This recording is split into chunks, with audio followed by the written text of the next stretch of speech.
Mga kapatid, magandang gabi po sa inyong lahat. Pag-usapan natin ngayon itong Fortuner na dinala sa amin kagabi, nakasakay sa tow truck. Medyo nainip na yung may-ari after almost 6 months kasi ay hindi siya nabibigyan ng feedback. Pinulaw ko na kasi Mahal. wala silang ma-explain na ano eh. Oo. Gusto nila i-pull down. Doon lang sabihin ko anong finding. Oo. Matagal na eh. 6 months na po doon ang sasakyan eh. Ay, 6 months na po doon. Hindi po dahil sa hindi nagawa. Hindi sila nagkaroon ng magandang usapan dahil nga dinala doon sa kasa for PMS. Tapos after madala doon, nagkaroon na ng problema. For PMS, 120,000 kilometers. Tapos rin-recommend nila change ATF. So pumayag ako. Hindi po natin sinasabing yung kasa ang gumawa ng problema. Kasi po kahit dito sa amin nangyayari yon na dinala dito sa amin, paglabas, merong naging ibang problema. Ngayon, yung mga ginawa naman doon sa kasa, tinignan ko naman para sabihin iyon yung cause. Hindi po eh. Kasi tama yung inilagay na fluid. Kaya po, babalikan natin to mamaya. Magkikwento lang muna ako sa inyo ng ibang mga tips pa para po mapakinabangan nyo. Okay mga kapatid, meron ako ditong ito, yung mga brake pads. Kapag napupudpud na po yung ating mga brake pads, kailangan magpalit tayo as soon as possible. Kasi nga, pwedeng madama yung ating rotor, yung disc brake, yung pinaka-disc, kasi magbabakal sa bakal yon.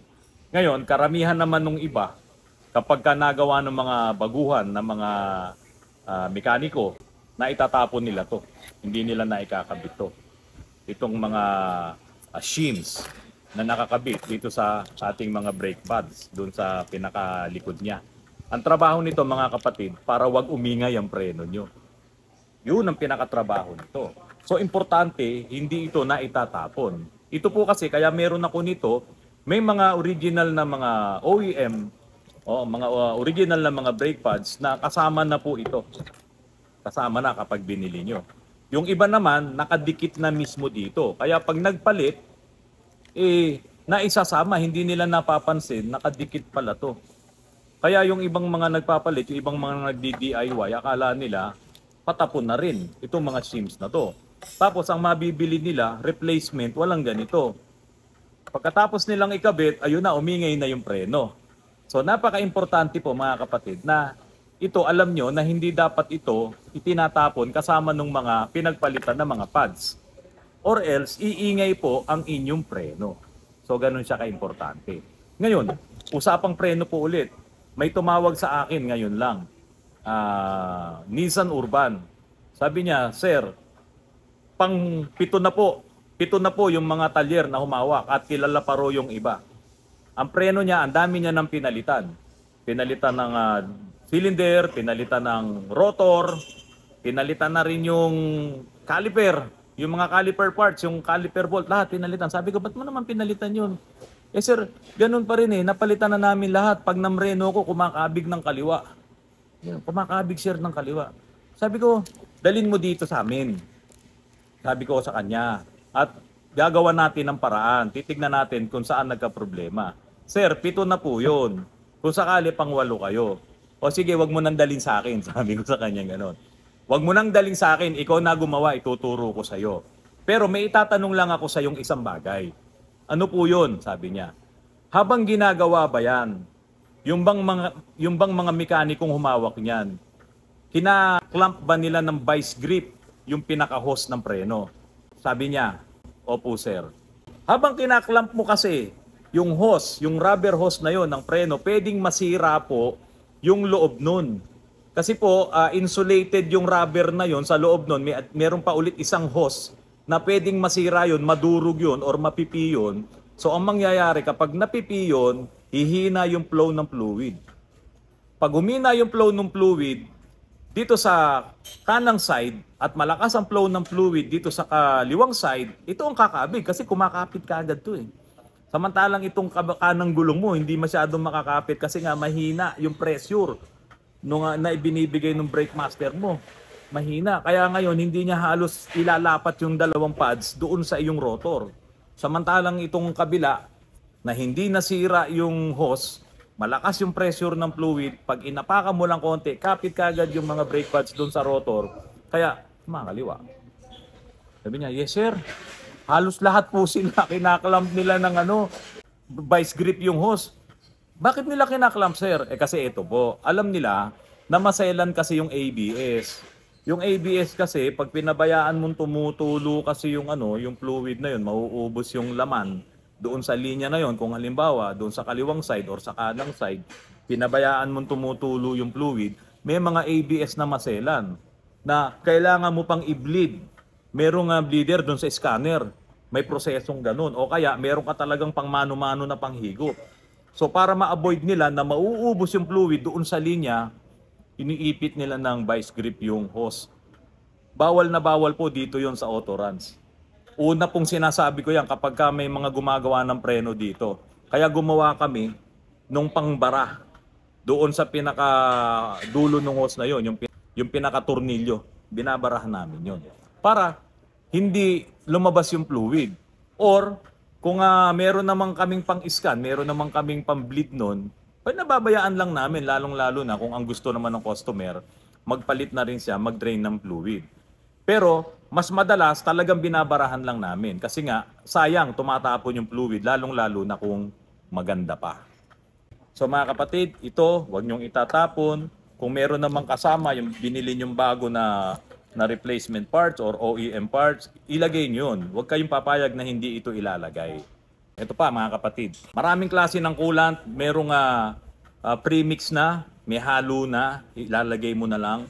Meron namang concentrated, gagawin mong 50-50, 50% distilled water, 50% yung coolant, haluin mo. At meron naman talaga na galon-galon na yun na mismo ang ilalagay mo tulad ng mga coolant ng halos lahat po ng mga manufacturers ng sasakyan. Yung mga automotive manufacturers na yan, halos lahat meron silang kanya-kanyang coolant na ibinebenta nila doon sa dealership. So halimbawa si Toyota, meron siyang coolant na yung pula ang takip. Yan po yung good for 30,000 miles, sabi nga nila, bago mo palitan. Meron naman sila yung pink, yung takip, good for 60,000 miles. Around siguro mga 100,000 kilometers or more.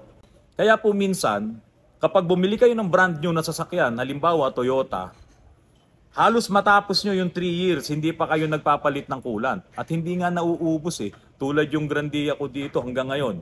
2014, nagdagdag lang ako ng konting coolant doon. Halos hindi siya nauubos. Kasi nga, maganda yung cooling system. Hindi pinapasok ng kalawang. Kaya ang nangyayari, yung coolant ko, mula nung nabili ko noong 2014 hanggang ngayon, nagdagdag lang ako ng konti. Ilang years na po tayo. Almost 10 years na. Yung aking Grandia, yun ang gamit na coolant. Kaya nga po long life eh.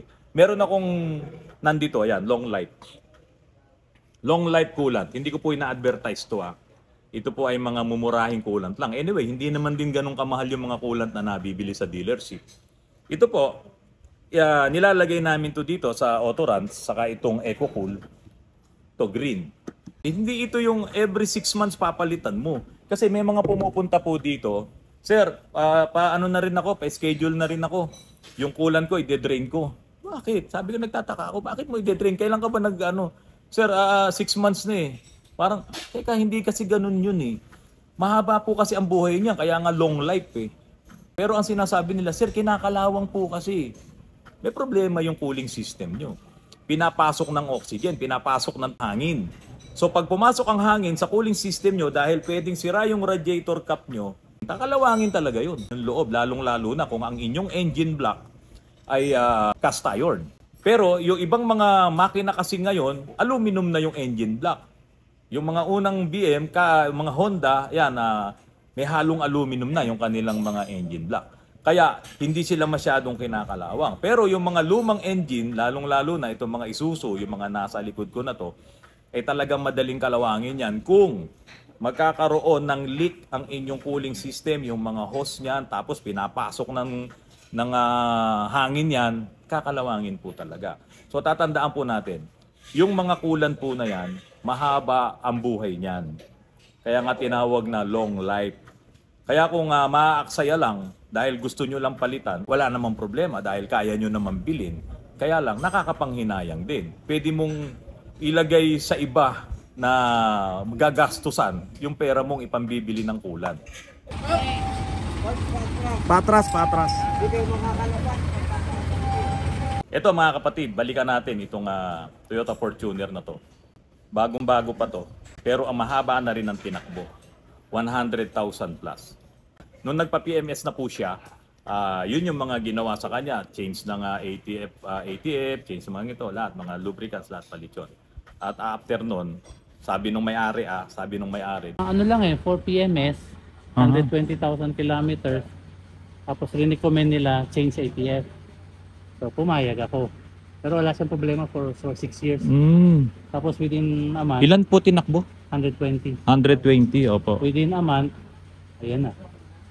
Nagloko na yung Nagloko na. transmission. Tapos from there, binalik niya doon sa shop. Tapos, yun na nga, nawawala yung Abante sa drive, automatic po. Wala yung Abante. Pero reverse meron, walang problema. Hindi ka naman pwede mag-drive ng puro reverse. Ano po ba yung nilagay na ATF? Pwede po ba nating makita? So ipinakita na sa amin, ang ilinagay ay yun naman talagang specified na ATF para sa kanya. Yung Toyota WS, World Standard. Mahigpit po kasi si Toyota. Meron siyang dalawang klase ng fluid. Yung Toyota T4 at yung Toyota na WS, World Standard. Yung WS, Toyota T4, fully synthetic na ATF. Ngayon mga kapatid, maraming mga automotive manufacturers ngayon, halos lahat ng mga sasakyan na nakikita nyo, may mga kanya-kanyang specified na ATF para sa mga sasakyan nila, lalong-lalo na yung mga bago. Ngayon, kung luma na po yung sasakyan nyo at hindi nyo na alam yung fluid na gagamitin nyo, yung ATF, diba, diyan tayo nagkakaroon ng malaking problema. Tulad po nitong mga ginagawa kong mga transmission dito, ino-overhaul namin. Mapa Isuzu yan, mapa Mitsubishi yan, at Toyota, yung mga lumang modelo. Huwag muna nating isama to, okay? Ito pa lang yung unang-unang i-overhaul namin na Toyota Fortuner. Pero yung nakaraan, yung in-overhaul po namin ay yung Toyota Avanza. So yung Toyota Avanza po na yon, pinalitan namin lahat yung molded piston, pati lahat ng mga linings noon. Ang ginamit kong mga linings doon, yung kit namin ay yung Transnation. Pinalitan namin yung lahat. Walang natira doon sa luma. Ngayon, ang inilagay kong ATF doon, ito ng Repsol na ATF3, fully synthetic din. Ngayon, bakit namin inilagay si Repsol doon sa Avanza na in-overhaul namin? Kasi totally po, yung laman loob ng Avanza na yon, hindi na po yung original na Toyota kasi nga nasira na yon. Nasira na yung mga linings noon, hindi na pwede, pati yung mga molded piston noon, umorder na kami ng bago. At syempre, kung maglalagay man ako ng ATF doon, pipiliin ko yung isa sa pinakamaganda rin, European brand, imported. Hindi po yung mga mahihinang klase, fully synthetic din. Kaya po yung Avanza na yon, ang nilagay namin doon, ito ng Repsol. Ngayon, yung mga Isuzu na ino-overhaul namin, ito rin ang nilalagay ko. Kasi nga, tested naman namin sa iba pang mga in-overhaul namin itong yung ATF na to. Kaya itong nilalagay namin. Wala pa naman talagang bumabalik at nababackjob kami pagdating dito sa ATF na to. Ngayon, babalikan po natin yung WS na ATF ng Toyota at yung T4 na ATF ng Toyota. Sobrang puzzled ang maraming mga shops. Pati mga mekaniko, minsan talagang ano ba? Ano ba ilalagay natin dyan? Kasi unang-una, itong Fortuner na to, wala itong dipstick. Yung iba po kasi, pagbukas mo pa lang ng hood mo, tinignan mo yung dipstick niya, nakalagay na doon kung ano yung ATF na gagamitin mo. Dito po kay Toyota at sa maraming brands ni Toyota, sa maraming models ni Toyota, magkaiba yung fluid na ginagamit. So ito po ang isang catch doon. Kapag po yung Toyota na pumasok sa shop nyo or i-DIY nyo or yung sarili mong sasakyan, mayroon siyang dipstick. Pero ang kulay ng dipstick niya ay pula. Yung ibabaw. Pag ang kulay nun ay pula, Toyota T4 ang gamitin nyo. Yun yung halos yung pinaka-regular na Toyota ATF na gagamitin mo. Yung pulang dipstick. Pero pag yung sasakyan na papasok sa'yo na gagawin mo or yung sasakyan mo, modelo, walang dipstick or kung meron mang dipstick, itim yung kanyang kulay doon sa ibabaw. Pag hinugot mo kasi makikita mo, or pwedeng yung mismong hawakan ng dipstick yon. Kulay itim, WS ang gagamitin mo. Yun ang sabi ni Toyota. Kaya malalaman mo kagad, kapag walang dipstick, WS yan. Kapag may dipstick at kulay itim, WS pa rin. At pero, kung ang dipstick niya ay kulay pula, T4 ka. Yun ang gagamitin mo.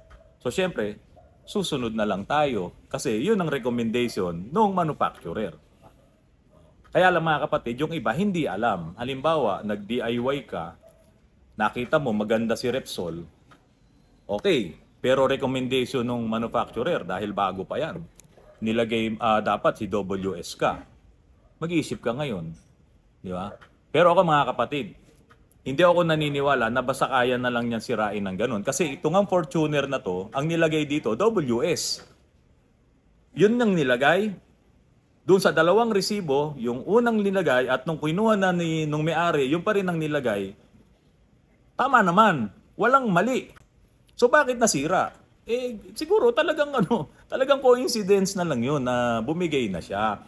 Mayroong naging problema. Talaga mayroong ganung pagkakataon. Wala po tayong sisisihin dyan. Kahit naman dito sa amin sa shop, ang ganda-ganda ng takbo, babalik sa amin, tatawag sa akin, Sir, ayaw ko mambyo. Pero ginawa namin dito, ni-road test namin, pagdating doon sa kanila, mga ilang araw lang nagamit, ganun ang naging problema. It happens. Kaya nga po may talyer, kaya nga po may mekaniko. Yun ang trabaho namin. Napakabait naman po ng may-ari nito. So, ang nangyari po, ipinagtiwala ngayon nila sa amin to para ayusin. Ngayon, ang unang-unang gagawin namin dito, bubuksan muna namin at titignan namin kung ano yung problema. Kasi po, ito, umaabanti pa minsan. Biglang nawawala. So, kung ano man yung magic na meron doon or kung ano man yung problema na meron doon, yun yung aalamin po natin. Ganun po talaga, nagkataon na dinala doon sa kasa na yon. Kasi hindi lang naman sila nag-arrive nung may-ari sa dapat nilang pag-usapan. Halimbawa, sige, hindi ko makambyo yan, nagkakaganon. Tapos tatanong ngayon ng may-ari, ano bang dapat gawin? Pag sinabi ni Toyota, ganito po ang gagawin natin, ibababa na namin ang transmission. Ang unang-unang pumasok kasi sa isipan ng may-ari, teka muna, mahal yan. Kasi, di ba, kasa yun eh. So, alam naman natin na magiging mahal. So, siyempre, medyo, teka muna, baka hindi ko kaya. So, yun, nagdesisyon yung may-ari, ilabas na lang niya. Ganun po talaga. So, mga kapatid, tandaan lang po natin, bawat brand ng mga sasakyan na binubuo ng mga manufacturer, meron sila talagang recommended na oil, specified na oil.